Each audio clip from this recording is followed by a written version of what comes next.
Bonjour à tous, bienvenue sur cette vidéo. Je suis Kevin Pluta, batteur professionnel en Dorsey DW, Sabian et Pro Orca depuis maintenant pas mal d'années. Avant de commencer cette vidéo, je voulais tout d'abord remercier vous tous qui avez répondu à notre questionnaire. C'est vraiment un gros coup de pouce pour nous de pouvoir cibler vos attentes grâce à ce questionnaire et de pouvoir construire du coup nos futurs cours en fonction de ce que vous nous demandez, des réponses que vous nous faites. C'est vraiment super pour nous et c'est un outil vraiment très utile, et pour ça un grand merci. Aujourd'hui, je souhaite vous partager dans cette vidéo un contenu exclusif. Je vais vous expliquer en fait comment vous pouvez faire pour préparer votre kit et vous préparer vous-même également pour jouer sur scène dans un contexte professionnel. Pour cela, je vais aborder notamment trois gros points, on va dire, qui sont le montage, l'accordage et le soundcheck. Voilà, je vais essayer d'être le plus complet possible sur ces trois points qui sont pour moi vraiment les points les plus essentiels pour que vous soyez le plus à l'aise possible et que du coup vous ayez le maximum de chances de votre côté pour être le plus efficace possible. C'est parti et je vous dis à tout à l'heure donc dans le descriptif de la vidéo. Let's go!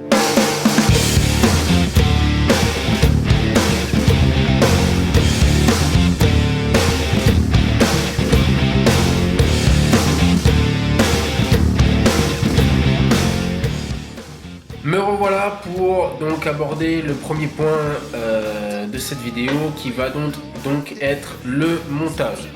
Alors effectivement, quand on se dit comme ça qu'on va parler du montage, peut-être que je vais vous citer des choses que vous avez entendues un million de fois, mais c'est des petits trucs et astuces et des choses qui selon moi sont essentielles, que je ne vois pas beaucoup finalement lors des différents concerts que je fais, où je vois d'autres batteurs jouer et finalement perdre beaucoup de temps et beaucoup d'efficacité à faire un peu les choses à l'arrache.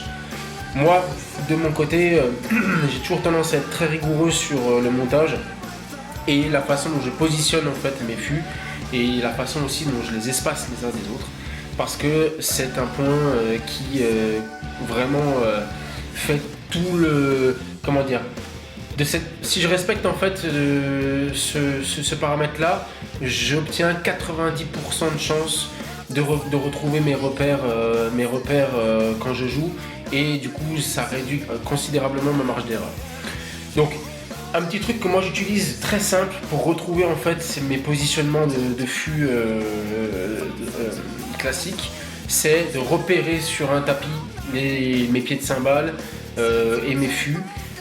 Et ça m'aide vraiment d'une part à gagner du temps au montage et de deux à être vraiment efficace pour retrouver mes repères et mes positions habituelles quand je joue de la batterie, évidemment. Donc voilà, ça c'est pour ce qui est du montage. Un autre petit truc que je vais vous dire qui vous paraîtra peut-être aussi classique, mais qui pour moi est essentiel et que je vois des fois en me disant comment ils font pour jouer, c'est de ne pas tout simplement monter votre set trop bas, notamment la caisse claire. En mettant votre set trop bas, vous perdez du temps tout simplement pour accéder au fût quand vous faites des déplacements sur la batterie. Et moi je préfère qu'un batteur monte sa batterie un petit peu trop haut. Il aura quand même moins de possibilités de se tromper si la batterie est un peu trop haut que trop bas. Voilà. Alors, nous passons à la phase de l'accordage. Donc, c'est un point que je vais pas survoler, mais que je vais aborder de façon un petit peu plus succincte que les autres points, tout simplement parce que j'aurai l'occasion de refaire d'autres vidéos beaucoup plus complètes sur ce point là. Ce que je vais vous dire simplement sur l'accordage dans un contexte comme celui-ci, c'est il faut arriver à accorder vos fûts de façon à ce qu'il y ait le moins de fréquences qui peuvent potentiellement embêter le technicien son en bas. Vous voyez, les petites vibrations de peau, des harmoniques pas très jolies, tout ça, ça crée des des inconvénients pour le technicien son, qui va être obligé du coup de faire des compromis en coupant certaines fréquences, et du coup ça coupera, ça vous enlèvera un peu de qualité de son pour les fûts en question. Voilà. Donc plus on a un son propre, ça ne veut pas dire le son le plus gros, ça ne veut pas dire le son le plus joli, ça veut dire le son le plus propre possible. Après évidemment, si vous poussez les choses jusqu'à aller vraiment dans un accordage très très précis, c'est évidemment quelque chose d'autre. On cherche vraiment la perfection du son. Et là vraiment, quand on n'a pas le temps, ou même quand on a plus le temps, hein, c'est vraiment quelque chose, voilà. La priorité, c'est surtout d'avoir le son le plus propre possible. Voilà. Évidemment, vous pouvez aussi donc du coup vous assurer que les notes des fûts soient cohérentes les unes avec les autres. L'idée, c'est pas avoir évidemment une quinte ou une octave de différence entre deux fûts, hein. L'idée, c'est d'avoir vraiment un son assez homogène. Là, typiquement, c'est ce que j'essaie de trouver en tapant un peu sur chaque fût. Là, pour moi, par exemple, là, comme je suis en train de jouer, le son pour moi entre les fûts est cohérent. Voilà. Donc après, à vous de trouver un petit peu votre cohérence à vous. Pour moi, tel que je le fais là, c'est ce que j'aime. Voilà, voilà. Autre chose d'essentiel, c'est évidemment de essayer de jouer avec des pots en bon état. Ça peut paraître effectivement un élément vous allez vous dire, bon, bah, il vous apprend rien. Effectivement, mais souvent je vois des batteurs arriver avec des pots, c'est limite des soucoupes dans lesquelles on peut verser de l'eau, quoi. Donc voilà, moi comme vous pouvez voir là sur cette date là, je suis venu avec des pots neuves, pas sur la caisse claire, mais sur tous les fûts et la grosse caisse, j'avais des pots neuves. C'est vraiment avoir des pots neuves, c'est vraiment un point très important pour avoir le maximum de chances d'avoir le meilleur son possible. Voilà. Moi j'aime jouer avec des pots neuves, et c'est avec l'expérience que moi j'en ai, c'est vraiment la chose la meilleure pour avoir le meilleur son possible. Voilà. Je tiens à vous dire aussi qu'habituellement, dans le contexte où je joue là, nous jouons des dates où on joue pendant 4 heures sans pause. Donc c'est essentiel aussi d'avoir évidemment du matériel résistant et qui tiendra l'accordage le plus possible pendant ces 4 heures. C'est utopique de penser que l'accordage tient à 100% pendant 4 heures, mais l'idée c'est que évidemment ça ne bouge pas trop pendant ces 4 heures, le moins possible du moins. Voilà, voilà. Évidemment, pendant cette phase d'accordage, vous pouvez du coup checker vos placements de fûts, donc vérifier que tout est à votre portée. Donc ça se fait aussi bien dans la phase d'accordage que dans la phase où vous allez faire votre soundcheck, que je vais un petit peu plus décrire tout à l'heure. Mais c'est important de vérifier qu'il ne vous manque rien pour vraiment être au top et être le plus à l'aise possible. Voilà.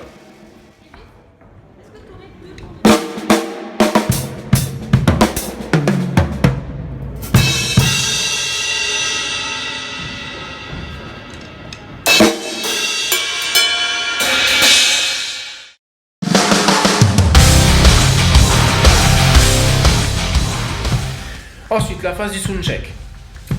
La chose la plus importante, d'accord, pour faire un soundcheck de qualité, c'est de faire des coups relativement espacés. Pourquoi ? Parce que tout simplement, en espaçant les coups que vous allez mettre sur les fûts, la technicien son qui sera en bas va pouvoir évaluer la longueur des notes des fûts que vous aurez, et du coup pourra gérer ce paramètre qui peut potentiellement être un paramètre difficile à gérer en plus de ça. Voilà. J'ai souvent tendance à dire qui peut le plus peut le moins, mais trop de longueur c'est jamais trop bon parce que ça fait des sons baveux en bas, même si votre source est propre. Donc voilà, c'est important de faire des coups espacés de façon à ce que vous donniez à la personne qui est en face la possibilité d'ajuster en fait le son de chacun de vos éléments. Autre chose que je vous suggère, qui pour moi est très très important, c'est le fait de faire une certaine forme d'exposition de toutes les vélocités à laquelle vous allez jouer. Je vous donne un exemple tout bête. Quand vous faites des doubles coups à la grosse caisse comme ça, le premier coup en fait a tendance souvent à être plus faible que le deuxième. Voilà, c'est naturel, c'est comme ça que la plupart des batteurs jouent. Voilà, typiquement si la personne en bas règle un gate trop bas, le premier coup pourra potentiellement ne pas sortir en façade. Et normalement, les ingé sons font en sorte quand même qu'on entende tous vos coups. Donc c'est la phase importante durant le soundcheck. Essayez de faire un petit peu tout ce que vous allez faire pendant la soirée. Évidemment, si vous faites que des gros coups, il n'y aura pas trop de problème. Mais si vous jouez des choses un peu subtiles avec des passages, notamment il y a des ghost notes, des choses comme ça, si le technicien son serre trop fort le gate de la caisse claire, il y aura des coups qu'on n'entendra pas. Et ça sera évidemment bien dommage. Voilà. En ce qui concerne le soundcheck des tomes, donc évidemment, pareil, on conserve des coups relativement espacés pour que l'ingé son puisse évaluer la longueur des notes de chaque tome. Mais ce que j'aime bien également, comme on peut le voir là dans la vidéo, c'est de jouer donc un fût principalement et toujours remonter un peu sur d'autres fûts pour qu'ils puissent en fait faire la même couleur de son en ce qui concerne les attaques, les impacts des fûts, d'accord. Ça permet tout simplement que la personne en bas puisse faire quelque chose de relativement homogène au niveau des corrections du son, et c'est très important. En tout cas, je trouve que vraiment une batterie qui a des sons sur chaque fût cohérent, encore une fois, hein, c'est un peu ce que je vous disais dans l'accordage, c'est là où on atteint vraiment le son le plus performant possible. Ensuite, concernant la dernière phase, donc en général, l'ingé son vous demande de jouer un petit peu tout, d'accord. Pareil, il faut essayer de se projeter dans la soirée. On va se dire à quelle intensité je vais jouer, parce que plus vous vous rapprocherez de votre façon de jouer le soir même, plus vous allez donner une possibilité au technicien son d'avoir un réglage précis. Et bien souvent, on voit des gens arriver à jouer vraiment pas fort, par exemple sur cette phase-là, et le soir, bim, avec l'adrénaline, ils envoient tout ce qu'ils peuvent, et en général, là, c'est une catastrophe. Donc ça, c'est vraiment une phase très importante. Même si vous jouez d'ailleurs dans des contextes un petit peu plus soft, comme des bars, des choses comme ça, hein, c'est d'ailleurs d'autant plus important parce que si vous avez une frappe importante comme moi, les sons doivent être contrôlés. Voilà. Ce qui est important aussi pendant cette phase-là, c'est vraiment de jouer des parties aussi bien très rapides que des parties plutôt espacées, comme un groove boum ta boum ta, parce que du coup, si on fait que des choses où on va à fond la caisse, ce qui peut parfois être le cas de certains batteurs où on se dit bon bah on a déjà un petit peu la pression, il y a des fois des gens qui nous observent un peu dans la salle, ça peut arriver qu'on se dise bon bah faut que j'assure, voilà, un petit peu d'adrénaline, tout ça qui fausse un petit peu notre vision de la chose. C'est important quand même de pas trop en faire, et surtout en fait également pouvoir jouer des parties où il y a des coups espacés, typiquement faire plusieurs tomes individuellement, des grooves aussi relativement simples. L'idée étant vraiment de pouvoir évaluer en bas ce qu'il faut ou pas modifier. Voilà. Petite précision, quand je parle de en bas, je parle évidemment de l'ingé son qui lui donc va se positionner comme quelqu'un du public et qui donc va régler le son de façon à ce que ce soit le meilleur possible pour le public le soir du concert. Voilà.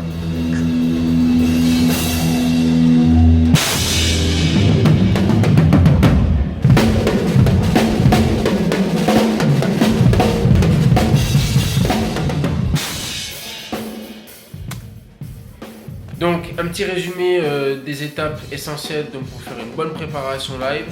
Donc en 1, un montage précis. Donc par montage précis, j'entends donc un montage où vous retrouvez tous vos repères au niveau des placements de vos fûts, d'accord, au niveau des placements de vos cymbales également. En 2, un accordage propre donc avec le moins de fréquences parasites possible pour avoir le son le plus défini possible.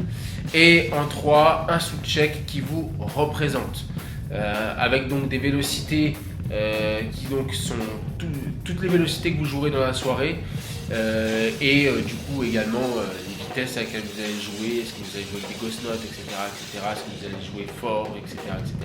Voilà, histoire que l'ingé son il ait le maximum de matière à travailler. Voilà.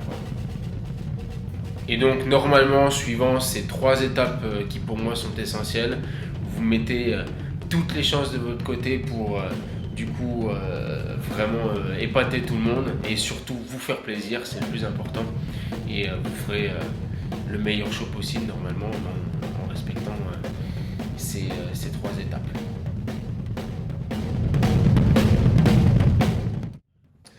Un grand merci à vous pour avoir regardé cette vidéo.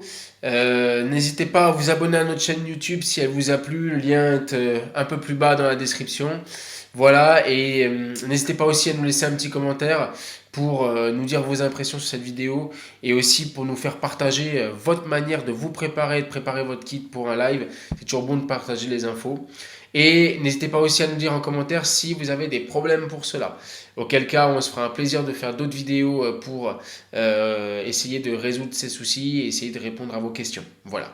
Je vous dis à très bientôt sur batteriereussite.fr et aussi à très bientôt dans de prochaines vidéos. A plus, ciao ciao!